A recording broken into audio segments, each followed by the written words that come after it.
বছর খানেক ধরে জল্পনা অভিষেক বচ্চন ও ঐশ্বরিয়া রায় বচ্চনের সংসারে নাকি চির ধরেছে। শোনা গিয়েছিল মেয়েকে নিয়ে নাকি শ্বশুর বাড়ি ছেড়ে মায়ের সঙ্গে থাকেন ঐশ্বরিয়া। সম্প্রতি ফিল্মফেয়ার অ্যাওয়ার্ড অনুষ্ঠানের মঞ্চে অভিষেকের সঙ্গে দেখা যায়নি অভিনেত্রীকে, যার জেরে আবারও বিচ্ছেদ নিয়ে জল্পনা ঘনীভূত হলো। প্রায় 25 বছরে অভিনয় জীবনে প্রথমবার সেরা অভিনেতার পুরস্কার পেলেন অভিষেক বচ্চন। স্বাভাবিকভাবেই পুরস্কার নিতে মঞ্চে উঠে আবেগঘন হয়ে পড়েন 49 বছরের অভিনেতা। কিন্তু তার এই বিশেষ দিনেও দেখা মিলল না তার স্ত্রী ও কন্যার।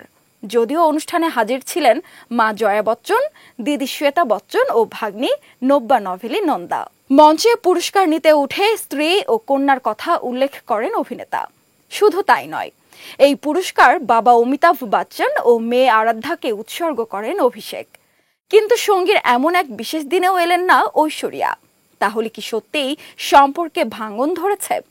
চির কি এতই গভীর যে তার মেরামত করাও সম্ভব নয়? ঐশ্বরিয়ার অনুপস্থিতিতে অনুরাগীদের মনে এমনই বহু প্রশ্ন।